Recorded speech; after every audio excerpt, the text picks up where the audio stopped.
Toi qui me ressembles, ce podcast se veut le tien. Comme une expérience, comme un appel à entrer dans la ronde de nos âmes pour aller à la rencontre de qui nous sommes. Toi qui me ressembles, c'est une déclaration d'amour aux parties de nous qu'on masque, aux blessures qu'on tait. Je te proposerai tantôt des épisodes de type partage autour de la descente en soi et de l'exploration intérieure. Tantôt ce seront des portraits, rencontres intimes avec l'autre, celui qui nous inspire et nous révèle à nous-mêmes. Nos invités nous offriront ainsi le plus beau des cadeaux, leur vérité. Toi qui me ressembles, c'est un espace de cheminement, à la fois ensemble et dans l'intimité de notre être. Je te souhaite, toi qui me ressembles, d'en sortir inspiré, grandi, touché et nourri. Que ces partages intimes et sans détour t'aident à trouver tes portes intérieures et à les ouvrir pour t'éveiller à qui tu es. Je suis Mylène, souvent coach et entrepreneur, toujours en cheminement vers qui je suis au-delà des étiquettes, des rôles et des masques. En ligne, sur mes différents sites, je partage mon approche d'un accompagnement authentique et inspirant, le coaching de l'alignement au projet.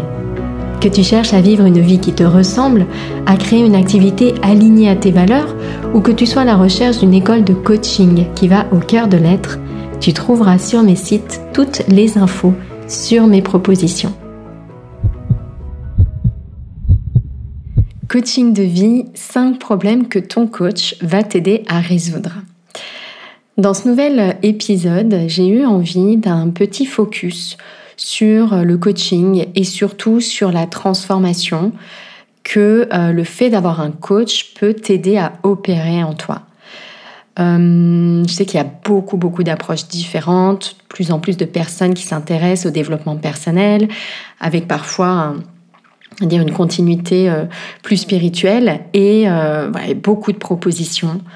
Je sais que bien souvent, d'ailleurs, on essaye tout un tas de choses en parallèle parce qu'on veut des résultats rapides, parce qu'on attend toujours cette solution miracle. Donc dans cet épisode, j'aimerais un peu répondre à cette question. Est-ce que le coaching peut être cette solution miracle dont on a besoin ? Quelles sont au contraire les limites et les pièges dans lesquels le coaching tombe naturellement, comme toute méthode? Le coaching a ses limites. Donc quelles sont ces limites ? Comment éviter ces pièges ? Concrètement aussi, j'aimerais vraiment avoir un focus concret, pratique dans cet épisode. Comment concrètement ça peut t'aider ? Mais vraiment, quel impact sur ta vie au quotidien ? Qu'est-ce que ça change avant, après ? Qu'est-ce qui est différent quand on a utilisé une approche comme le coaching ? Et d'ailleurs, je vais te raconter deux histoires de transformation que j'ai vues s'opérer dans mon programme Expérience, donc avec l'aide de mes coachs CAP. Donc vraiment, des histoires concrètes qui te ressemblent, qui vont te parler pour te montrer quelle différence ça peut vraiment faire dans ta vie. Parce que c'est une chose d'en parler avec des mots, c'est une autre chose de raconter des histoires, et bien sûr, c'est encore autre chose de le vivre. Mais pour ça, il faut que toi, tu franchisses ce pas. Donc, mon objectif dans cet épisode, ça va vraiment être de te montrer à quel point tu peux être gagnante en ayant un coach, en étant accompagnée. Pas n'importe quel coach, bien sûr.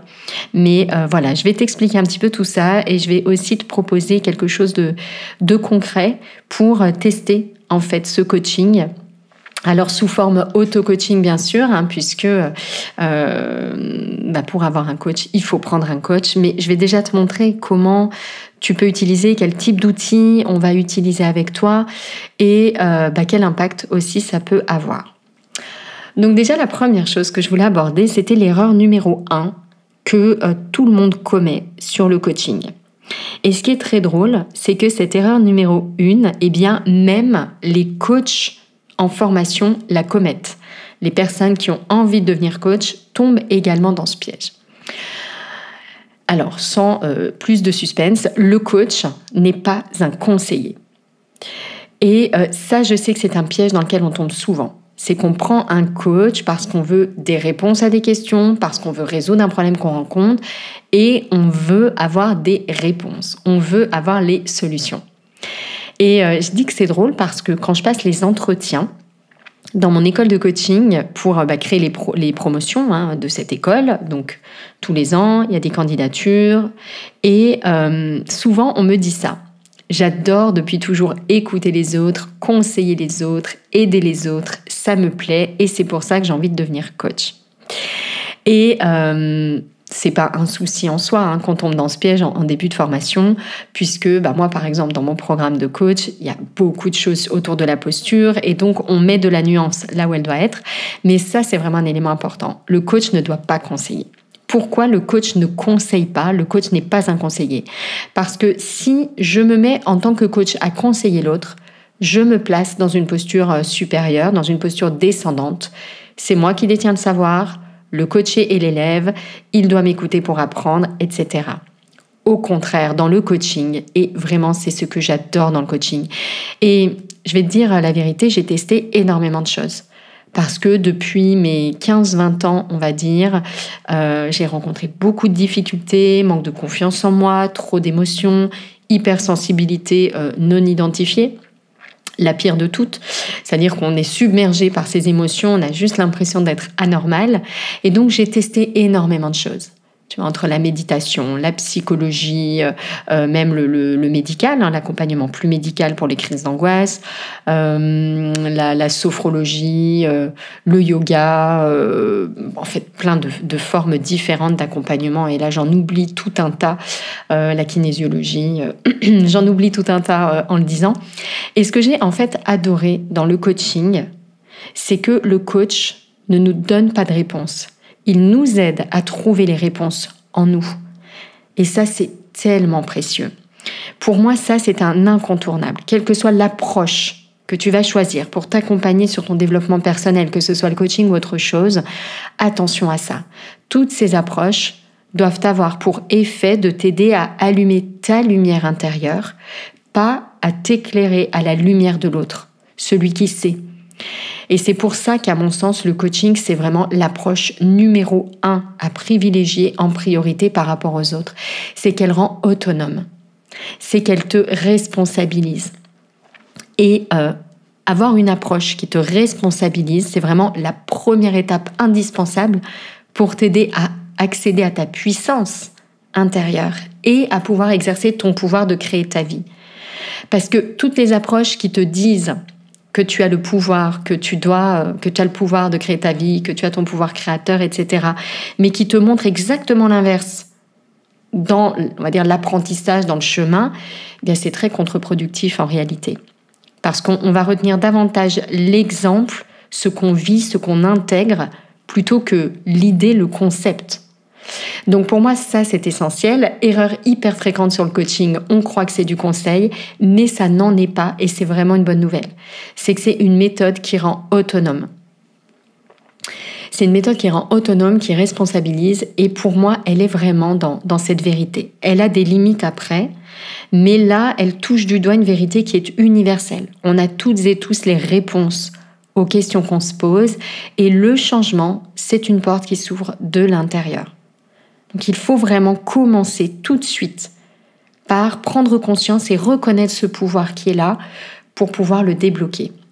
Et le coaching permet cela. C'est en ce sens que j'ai choisi cette approche parmi tout ce que j'avais testé pour me former. Et bien sûr, ensuite, je m'en suis un petit peu libérée et je vais revenir dessus. Donc, à quoi sert un coach maintenant concrètement ? Un coach, dans l'approche, on va dire, traditionnelle du coaching, ça sert à deux grandes choses. Première grande chose, un coach va te permettre d'atteindre un objectif que tu t'es fixé. Par exemple, tu te fixes un objectif un petit peu ambitieux et tu sais que seul ça va être difficile, et bien ton coach va être là pour te motiver, pour t'aider à surmonter les freins, les étapes, les épreuves, pour t'aider à garder le cap, etc., découper l'objectif, te soutenir. Donc ça va être le cas, grossièrement, d'un coach sportif par exemple, mais aussi d'un coach business. Moi, je suis en train de travailler avec un coach depuis le début de cette année. Alors, c'est une approche qui est entre le coaching et le mentoring. C'est une petite spécificité et on ne va pas rentrer dans le détail. Mais ce sont des formes de coaching qui permettent d'atteindre un objectif qu'on s'est fixé. En ce qui me concerne, je me suis fixé un objectif extrêmement ambitieux, pour ne pas dire complètement fou, mais j'aime ce type d'objectif, de faire x10 en 3 ans dans mon entreprise. Eh bien, j'ai pris un coach qui a comme objectif de m'accompagner sur cet objectif. Et deuxième grande thématique, on va dire, d'un coach, un coach, il va te permettre de résoudre des problèmes que tu rencontres et que tu n'arrives pas à résoudre seul.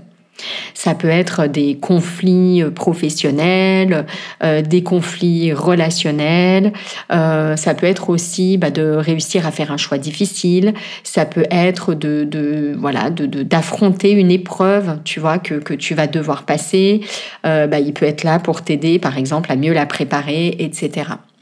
Donc ça, j'ai envie de dire, c'est 2 grands objectifs du coaching. Atteindre un objectif, résoudre un problème, c'est l'approche, on va dire, traditionnelle du coaching. Mais je l'ai déjà dit, je vais le redire, comme toute chose, le changement est permanent. L'approche traditionnelle du coaching, elle est en forte évolution ces derniers temps, vers de nouvelles demandes, vers de nouveaux besoins. Et ça, c'est très important de l'entendre parce que le coaching traditionnel, il est en train vraiment pour moi, il est sur le déclin. Il atteint ses limites et il est nécessaire qu'il y ait un vrai renouveau au niveau du coaching. Et tu vas voir comment ce renouveau, il peut t'aider à aller beaucoup plus loin. Au-delà d'atteindre un objectif fixé, au-delà de résoudre un problème que tu rencontres, il peut t'aider à aller beaucoup plus loin. Et je vais y revenir concrètement. Est-ce que c'est un effet de mode maintenant ? C'est une question qu'on me pose régulièrement, que je trouve intéressante comme toute question. En fait, elle nous amène à remettre en question. Alors, comme je le disais, en fait, tout est en changement perpétuel. Donc, il y a déjà des évolutions dans le coaching. Donc, est-ce que c'est un effet de mode ? En tout cas, ça évolue. En un sens, ça évolue. Donc oui, il y a peut-être une forme de coaching qui est un effet de mode dans le sens où il va y avoir un pic, on va dire, d'activité, et puis ce pic va diminuer. Il y a déjà des évolutions dans le coaching avec l'apparition du coaching de vie, coaching de développement personnel. Il y a même des formes de coaching, on va dire, de plus en plus libérées des étiquettes, plus intuitives, plus spirituelles. Donc qui comporte aussi bien évidemment des limites, mais donc il y a déjà du changement. Par contre, je dirais non à la question « c'est un effet de mode » parce que je ressens vraiment qu'il est universel, pour le coup d'avoir besoin des autres pour dénouer certaines choses en soi. Et on a de plus en plus l'aspiration profonde à dénouer ce qui doit être dénoué en nous. On est vraiment appelé à ça. Et donc, ce besoin de quelqu'un d'autre pour nous aider à dénouer, ça, je pense que ça ne va pas, en tout cas pas à notre échelle du temps, on va dire, s'évaporer, s'évanouir. On a vraiment besoin de ça. Parce qu'on ne peut pas voir certaines de nos limitations sans intervention extérieure. Tout comme il est impossible pour la pupille de se regarder seule, de se regarder elle-même. Il est très difficile de se libérer des croyances qu'on ne voit pas. Il est impossible, en fait, de se libérer des croyances qu'on ne voit pas. Il y a tout un tas de filtres que nous avons qu'on ne voit pas, dont on n'a pas conscience. Et à partir de là, on ne peut pas s'en libérer. Donc, il est essentiel d'avoir une intervention extérieure pour pouvoir se libérer de certaines choses. Donc, je l'ai dit, l'accompagnement, il évolue déjà. Le coaching classique va s'essouffler, ça j'en suis persuadée, mais nous aurons toujours besoin d'être soutenus dans notre cheminement pour dénouer les pièges de l'ego et pour retrouver le chemin de soi et se libérer de tout ce qui nous entrave. Donc, qui a besoin d'un coach ? Est-ce que toi qui écoutes cet épisode, tu as besoin d'un coach ? Alors déjà, j'ai envie de dire que si tu écoutes cet épisode, c'est que oui, à mon sens, avoir un coach est vraiment une option à envisager. Tu es attiré par ce domaine, intéressé par ce qu'est le coaching. Donc, il y a une curiosité qui est présente, une ouverture qui est présente. Et puis, si tu suis les épisodes de ce podcast, tu as cette envie d'aller plus loin. Tu entends cet appel en toi. Tu sais que tu peux rayonner davantage. Tu sais qu'il y a des choses à libérer. Et donc, oui, tu as besoin d'un coach. D'ailleurs, je dirais même que tout le monde a énormément à gagner à être accompagné. C'est pas un hasard si depuis 10 ans, les demandes en coaching ont explosé. Et d'ailleurs, ce n'est pas un hasard non plus s'il y a de plus en plus de coachs. Et j'y reviendrai. Les grands entrepreneurs également, dans le monde de l'entreprise, ça s'est connu depuis 20-30 ans, plus aux États-Unis, mais en tout cas chez nous, une majorité des grands entrepreneurs sont accompagnés par des coachs. Bien sûr, dans le milieu du business. Parfois, d'ailleurs, des coachs qui ne sont pas du tout des mentors, donc qui ne sont pas dans le milieu du business, mais qui les accompagnent à lever des freins, à identifier, clarifier leurs valeurs, clarifier leur identité, faciliter leurs relations avec leurs équipes, etc. Donc, il y a une grande majorité d'entrepreneurs qui sont déjà coachés. Donc, même si c'est encore une minorité, on va dire à titre personnel et individuel, dans le monde de l'entreprise, dans les grandes entreprises, notamment, c'est déjà vraiment une majorité. Et donc, c'est aussi mon cas, comme je le disais, depuis le début de cette année 2024, pour m'accompagner sur cet objectif. Tous les 15 jours ou 3 semaines, j'ai 2 heures de coaching avec un coach spécialisé et c'est vraiment très, très propice. Je ne peux que conseiller à tout le monde de le faire. Très honnêtement, d'arrêter de s'abriter derrière des excuses financières, parce que je sais que bien souvent, c'est l'excuse qu'on donne, oui, mais c'est 60, 80 euros, 100 euros, et je ne peux pas me le permettre. Très clairement, quand on veut, on peut, on le sait, c'est agaçant, c'est bateau de le répéter, mais c'est tellement vrai. Si on en fait une priorité, alors c'est une priorité. Au même titre que dormir quand on est fatigué, manger quand on a faim, se brosser les dents après chaque repas, etc. Donc, si j'en fais une priorité, je peux me l'offrir. Et honnêtement, tout le monde en a besoin. Alors, la seule limite, je dirais à ça, au fait d'être coaché, il y a quand même des personnes pour qui ce n'est pas, à mon sens, recommandé. C'est les personnes qui n'ont pas réellement envie de changer. Donc, qui se reposent totalement sur on verra ce qui se passe, ou qui attendent vraiment de leur coach qu'il fasse tout et qui sont dans une démarche de changement mais totalement passive. Là, pour le coup, le coaching ne va pas être la bonne approche. Il faut avoir profondément envie de changer. Et la deuxième condition, c'est qu'il faut être en capacité d'accéder à ses ressources intérieures. Donc, il y a certaines personnes qui sont dans des phases de burn-out ou de dépression profonde où elles ont l'impression vraiment d'être en énergie tellement basse qu'elles sont coupées de ces ressources intérieures. À ce moment-là, je dirais que le coaching peut être une forme d'accompagnement, mais en parallèle d'un accompagnement médical pour permettre l'accès à ces ressources. Donc, tout le monde a besoin d'un coach, pour résumer, Et deuxième grande idée ici, c'est que le coaching est en train d'évoluer fortement et que, on va dire, les attentes qu'on avait jusque-là d'un coach, atteindre un objectif et résoudre un problème qu'on rencontre, pour moi, ce coaching-là, il est en train de s'essouffler et c'est pour ça que je parle régulièrement de la fin du coaching. Alors pourquoi la fin du coaching ? Pour moi, il y a, on va dire, 4 grandes limites au coaching. Donc c'est important pour moi en fait aussi d'être, on va dire, lucide sur les limites de la pratique, de la discipline, même si c'est celle que j'ai choisie. Je me suis formée moi au coaching classique et puis ensuite j'ai dû prendre mes distances avec ce coaching parce que j'ai constaté 4 choses. La première chose que j'ai constatée, c'est que le coaching, le monde évolue en fait. Les consciences s'ouvrent très vite. Il y a de plus en plus de personnes qui sont connectées, qui ont des attentes profondes, qui ont des aspirations profondes qui les appellent. Notre nature, en fait, nous appelle de plus en plus fort. On ne supporte plus le décalage et on a vraiment une aspiration à nourrir ce nouveau besoin d'accomplissement, mais beaucoup plus profond. Et donc, à mon sens, le coaching classique ici, il est limité. Il faut que ce coaching évolue pour s'adapter à ces nouveaux besoins, à cette nouvelle ouverture de conscience. C'est-à-dire qu'on doit descendre plus profondément en nous ou prendre davantage de hauteur, selon l'image qu'on préfère. En tout cas, il y a vraiment une notion de verticalité pour résoudre les problèmes qu'on rencontre. Le coaching classique, il ne permet pas ça. Ça, c'est la deuxième, donc première limite, c'est celle-ci, c'est que le coaching doit accompagner l'ouverture de conscience. La deuxième chose, c'est que nous ne sommes pas des problèmes à résoudre. Je le disais tout à l'heure, les 2 grandes raisons pour lesquelles on prend un coach, c'est notamment résoudre un problème qu'on rencontre. Ça, c'est le coaching classique. Alors oui, certes, on vient toujours au coaching, au développement personnel parce qu'on rencontre un ou des problèmes.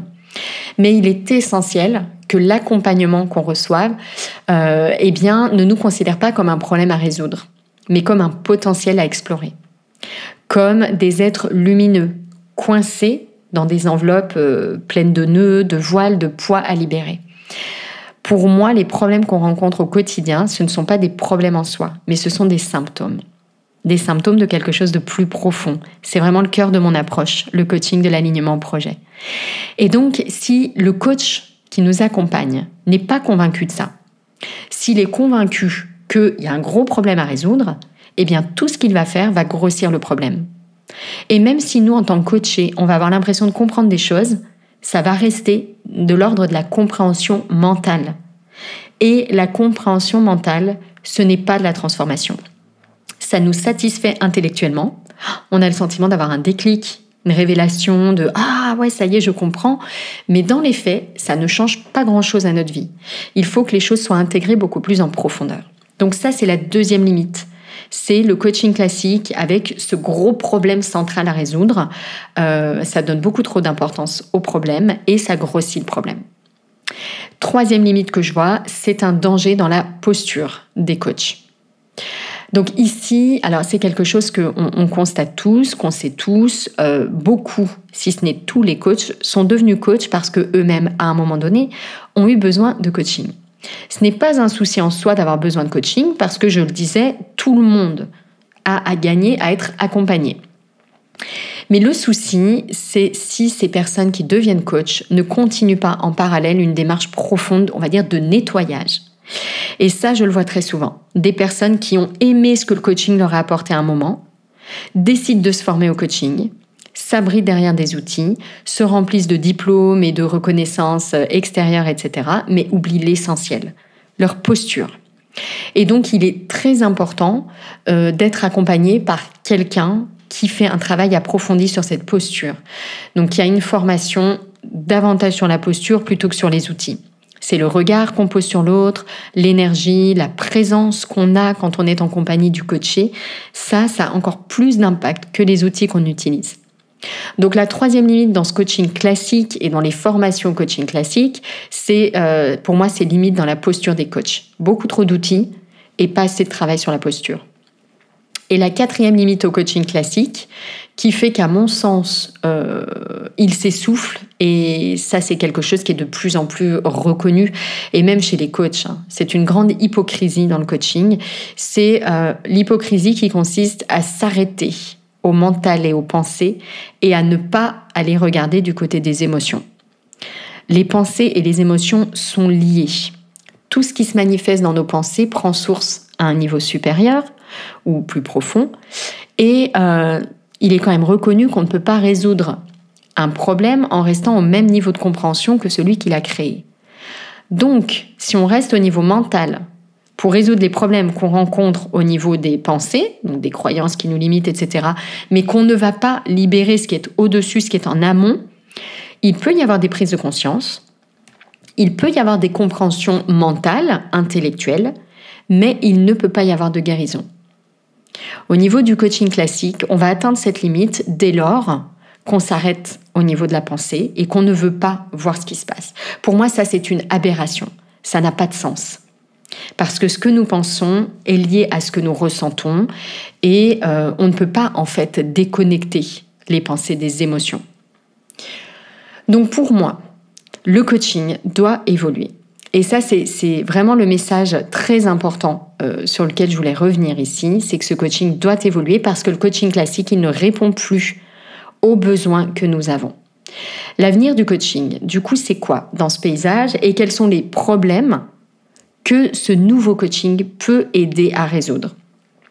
Lorsque j'ai justement, moi, créé mon approche, c'est ce que je disais, le CAP, le coaching de l'alignement au projet, pour dépasser les limites de ce coaching classique. Donc un coaching qui est trop mental, avec une posture insuffisante, où on s'abrite derrière des outils, avec une solution qui devient le problème en mettant vraiment l'accent sur le problème, le gros problème à résoudre.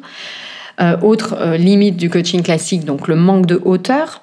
On n'englobe pas nos différents corps, on est simplement concentré, focalisé sur l'esprit, sur le mental. Et la nécessité de sortir de cette vision de la vie passée, future, pour explorer aussi la notion de présence, l'observation, la prise de recul. Donc pour moi, ce coaching doit évoluer pour répondre à ces besoins de plus en plus profonds qu'on rencontre. Il doit intégrer l'émotion dans son champ d'exploration. Il doit mettre l'accent sur la posture de coach.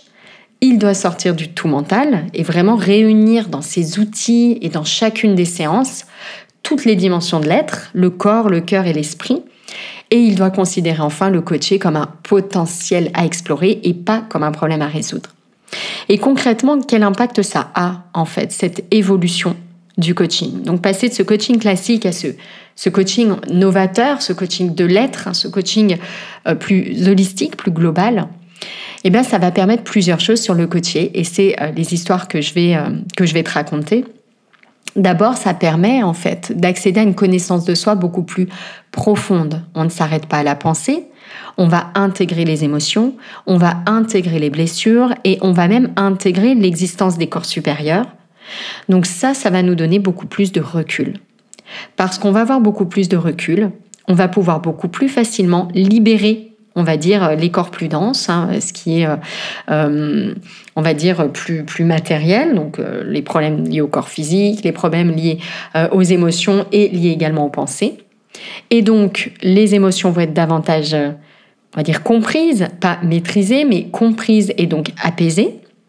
Comprises avec le cœur, j'entends bien, pas simplement comprises intellectuellement. On va pouvoir apaiser également ce mental, parce qu'on va apprendre à observer l'activité mentale, encore une fois, en prenant beaucoup de recul, pas simplement en nourrissant sans cesse le mental avec des questions pour le mental. Donc ça va être un effet vraiment essentiel, cet apaisement du mental. Moins de pensées, des pensées qu'on va observer, donc qu'on va en fait ralentir quelque part, qu'on va calmer.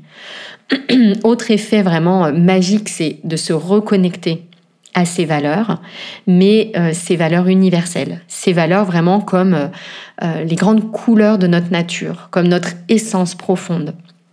Et donc, parce qu'on est connecté à ces valeurs profondes, et pas simplement à des valeurs morales ou mentales, eh bien, on va pouvoir mettre en place des changements plus alignés.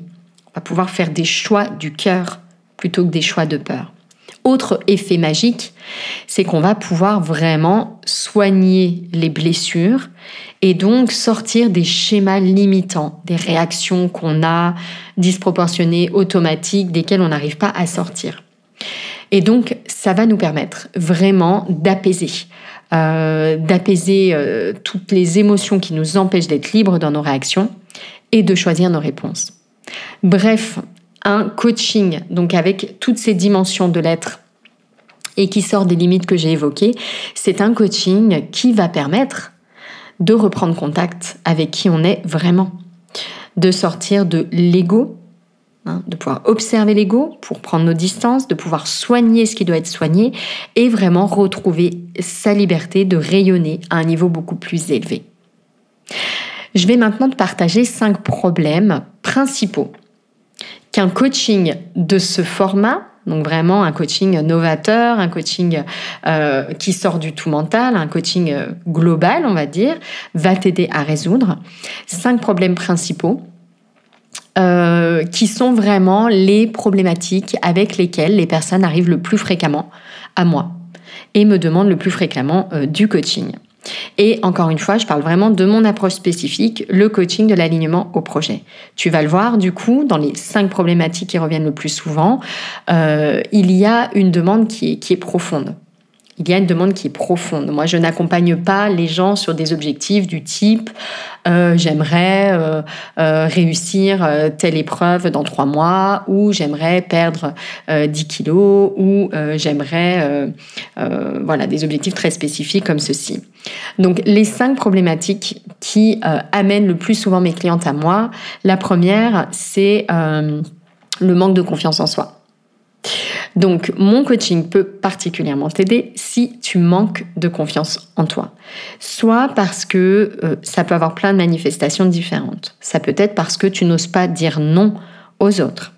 Ça peut être parce que tu n'oses pas dire ou faire certaines choses. Ça peut être parce que tu rougis, tu te sens timide, tu te mets en retrait en groupe. Ça peut être parce que tu n'oses pas prendre la parole. Ça peut être parce que tu n'oses pas faire un choix qui pourtant est un choix du cœur. Il y a énormément de manifestations du manque de confiance en soi. Et d'ailleurs, j'ai dédié un épisode de podcast spécifiquement à ce sujet. Mais c'est vraiment une problématique essentielle par laquelle les femmes viennent à mon coaching. Le manque de confiance en soi. Le deuxième problème qu'un coach va t'aider à résoudre, c'est le manque d'amour pour soi. Donc ça, c'est un cas de figure où on a le sentiment de ne pas réussir à s'aimer, d'être dur avec soi-même, de se critiquer beaucoup, de se juger durement. Et parfois, c'est complètement injuste parce que autant on arrive à être gentil avec les autres, à être bienveillante avec les autres, autant quand il s'agit de soi, eh bien, on n'y arrive pas. Donc, c'est vraiment des personnes qui donnent beaucoup aux autres, qui font passer les autres avant elles et qui s'oublient. C'est aussi un cas de figure où on a déjà fait beaucoup de choses pour apprendre à s'aimer, mais on sent que quelque chose est bloqué en soi. C'est-à-dire qu'on a beau savoir ce qu'il faut faire, savoir qu'il faut s'aimer, on a le sentiment que d'aller de la pensée au cœur, eh bien ça c'est difficile. Ça c'est vraiment la deuxième thématique essentielle qu'un coaching comme celui que je propose va aider à résoudre. Donc le manque de confiance en soi et le manque d'amour pour soi. Et même si on sait comment s'aimer, mais vraiment le sentiment de ne pas réussir à débloquer cet amour à un niveau plus physique, plus profond. Troisième problème qu'un coach va t'aider à résoudre, c'est si tu ne te sens pas libre de tes réactions, si tu te sens prisonnière de tes pensées, prisonnière de tes émotions. C'est-à-dire que tu es comme submergée par tes émotions. L'impression que ce sont elles qui ont le contrôle de ta vie. Peut-être que tu es hypersensible, très probablement. Tu es hypersensible, peut-être soumise à des crises d'angoisse, à de l'anxiété ou encore à de la tristesse parce qu'il y a des blessures profondes qui t'empêchent d'être en sécurité en toi, parce que il y a des poids qui t'empêchent d'avancer librement. Ça peut être aussi la peur, des peurs qui guident tes choix depuis toujours et t'empêchent d'écouter ton cœur. Ça, c'est vraiment la troisième problématique principale. Ce sont des personnes qui sont submergées par leurs émotions et qui ont le sentiment que, à cause de ces émotions qui sont tellement puissantes, tellement intenses, eh bien, elles n'arrivent pas en fait à choisir des réponses libres aux situations qu'elles rencontrent, aux difficultés qu'elles rencontrent. Et donc le sentiment de tourner en rond dans des schémas limitants et de ne pas réussir, même si on sait ce qu'on doit faire, même si on comprend intellectuellement d'où ça vient, de ne pas réussir à retrouver de la liberté quand les situations difficiles se présentent. Vraiment d'être prisonnière de ses émotions. Donc ça, c'est la troisième problématique principale que j'accompagne en coaching. Quatrième problématique, c'est si tu te sens comme déconnecté de toi. Et ça, c'est très clairement une problématique, novatrice, nouvelle, qui est liée à cette évolution des consciences dont je parlais, à cette ouverture. Cette problématique-là, c'est le sentiment d'être déconnecté de soi. Par exemple, tu ne connais pas ton pourquoi. Tu as le sentiment de passer à côté de ta mission de vie. Tu sens que tu as quelque chose de précieux à apporter au monde, mais tu es dans le flou. Tu ne sais pas comment t'y prendre. Tu ne sais pas ce qu'est cette mission. Tu as du mal à identifier tes passions, à identifier cette contribution. Tu as envie de mieux te connaître. Tu as envie de rayonner. Tu as envie de prendre ta place et de libérer ton potentiel. Donc là, tu sens qu'il y a un appel, mais tu ne sais pas comment t'y prendre. Peut-être même que tu envisages une reconversion professionnelle, que tu as une idée, mais tu as besoin de confirmer cette idée parce que tu n'es pas sûr de toi ou alors peut-être que tu as peur simplement d'y aller. Donc ça, c'est une quatrième problématique essentielle, ce sentiment de déconnexion et cette envie de libérer son potentiel à un niveau plus élevé. Pour ne pas se tromper à nouveau, donc on sait que ça doit passer par une connaissance de soi plus profonde. Ça, c'est vraiment le quatrième grand problème, on va dire, rencontré par les personnes que j'accompagne. Et puis la cinquième grande raison et le cinquième grand problème qu'un coach et notamment qu'un coach CAP va t'aider à résoudre, c'est si tu es dans une situation où il y a un peu un mélange de tout ça. C'est-à-dire que tu sens que c'est toi qui as les réponses, mais il y a des blocages, il y a des freins, tu sais qu'il y a des ressources, mais tu as du mal à y accéder. Ici, j'ai vraiment une catégorie de personnes, de problématiques où on lit de plus en plus de choses, mais qu'on a besoin de passer du savoir au faire. On a besoin de passer du savoir à l'intégration profonde qui va faire une différence dans sa vie. Parce qu'encore une fois, comprendre intellectuellement les choses, c'est une chose, mais les intégrer profondément, c'est autre chose. Donc ça, c'est vraiment le 5e grand problème qu'un coaching tel que le CAP va t'aider à résoudre. Et plutôt que problème, je dirais vraiment que ce sont des symptômes. Ce sont des symptômes parce que pour moi, en profondeur, c'est toujours la même chose qui se passe. C'est l'appel que l'on entend de plus en plus, parce que notre conscience est plus ouverte, à reprendre contact avec nous-mêmes. Alors si tu as envie de découvrir des histoires, de celles dont la vie a été transformée par ce type de coaching, un coaching, on va dire, de l'être, c'est-à-dire plus global, qu'est le coaching de l'alignement en projet, tu pourras les retrouver sur le site Les Défis d'Ephyzen, sur la page témoignages. Il y a plein d'histoires magnifiques de femmes qui te racontent vraiment en toute transparence les transformations qu'elles ont vécues. Je voulais te partager ici 2 petites histoires. L'histoire de Patricia, puis ensuite l'histoire d'Élodie, qui sont des personnes qui ont suivi un de ces coachings et qui racontent la problématique qu'elles rencontraient avant et la transformation qu'elles ont vécue. Alors, je vais commencer avec Patricia. Patricia, elle est rentrée dans le programme Expérience en mars 2023 et elle a pris une formule avec coaching individuel. Donc, elle avait accès une fois par module, donc 6 coachings individuels en tout, pour l'accompagner dans sa transformation. Et elle nous confiait, lors de sa première séance de coaching, ses blocages, ses craintes et ce qui l'empêchait au quotidien de vivre sa vie pleinement. À 41 ans, Patricia nous disait qu'elle n'avait jamais eu l'impression d'être aux commandes de sa vie. Elle se demandait souvent si elle vivait vraiment ou si elle survivait, jour après jour, dans une routine sans moteur et déconnectée de ses aspirations profondes. Elle se sentait vraiment effacée dans sa vie. Elle avait le sentiment de ne pas avoir confiance en elle et elle avait envie de beaucoup de changements, mais elle était comme perdue dans ces différents changements qu'elle souhaitait entreprendre, dans les différents moyens pour y parvenir. Donc, quand elle est entrée dans le programme Expérience, Patricia, elle était animée par une envie profonde de changer sa vie. Ça, c'est vraiment la condition numéro 1, mais elle était également envahie par de nombreux doutes. Notamment parce que pour elle, le changement, c'était quelque chose de flou et c'était synonyme de travail, c'était synonyme d'un effort immense, c'était synonyme de beaucoup de souffrance.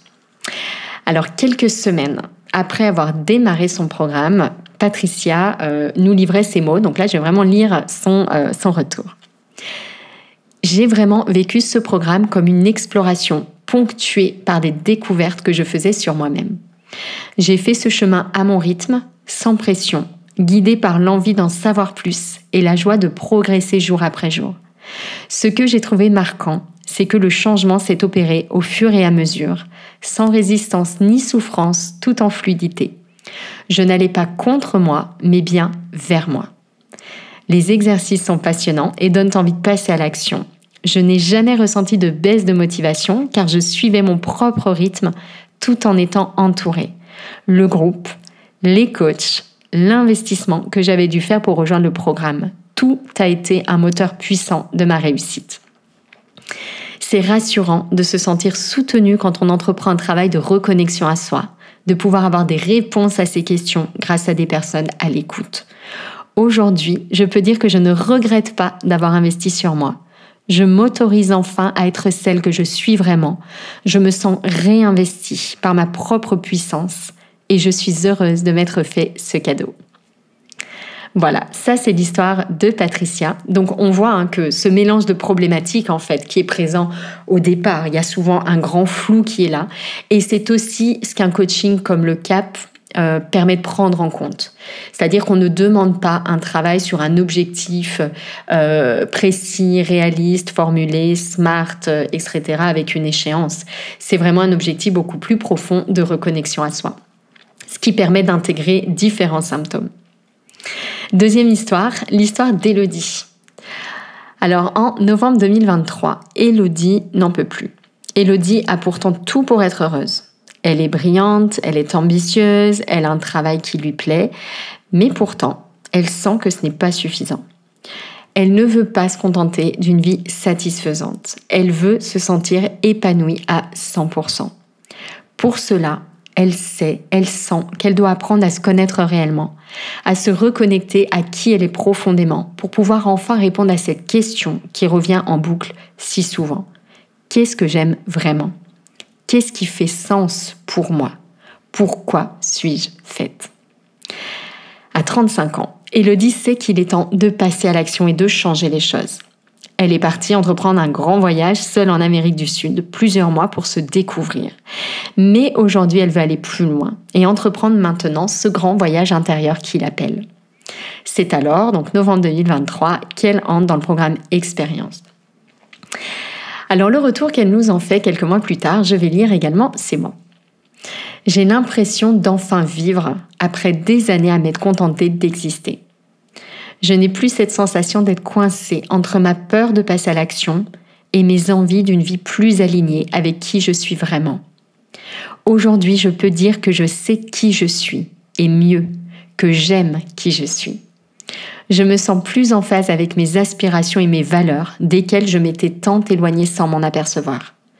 J'ai pu prendre des décisions difficiles en accord avec qui je suis et oser me lancer dans un projet bloqué dans un coin de ma tête depuis trop longtemps déjà. C'est le meilleur choix que j'ai pu faire et je l'ai fait pour moi. Je ne peux que remercier la vie d'avoir mis cette merveilleuse expérience sur ma route. Je suis reconnaissante d'avoir reçu l'aide et le soutien nécessaires des coachs pour passer à l'action et dépasser mes peurs. Petit message d'Élodie, croyez en vous et écoutez cette petite voix qui vous dit que vous valez mieux. Elle a raison.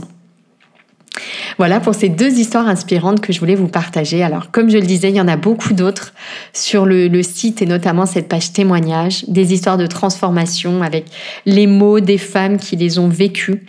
Bien sûr, rien ne vaut la transformation qu'on vit soi-même. Je ne peux que vous inviter, vous l'avez compris. Le coaching, c'est vraiment une approche formidable. Le CAP encore plus parce que forcément, c'est moi qui l'ai créé et qu'elle, pour moi, déjoue les limites et les pièges du coaching classique.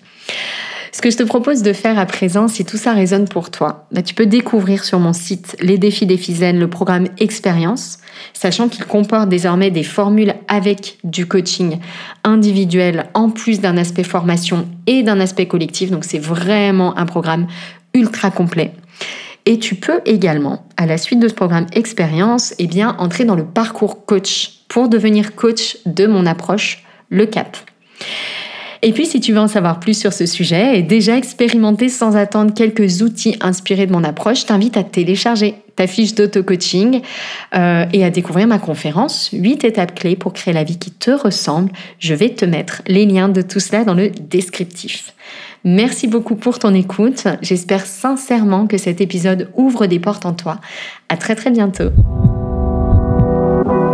Si tu entends ce message, c'est que tu as écouté l'épisode jusqu'au bout. Et pour cela, je te dis un grand merci. J'espère que cet épisode t'a inspiré, touché, nourri. Si c'est le cas, n'hésite pas à partager ce podcast autour de toi avec le hashtag Toi qui me ressemble. Et si tu souhaites écouter d'autres épisodes inspirants, tu peux t'abonner directement au podcast sur la plateforme que tu utilises. À très bientôt dans un prochain épisode, Toi qui me ressemble.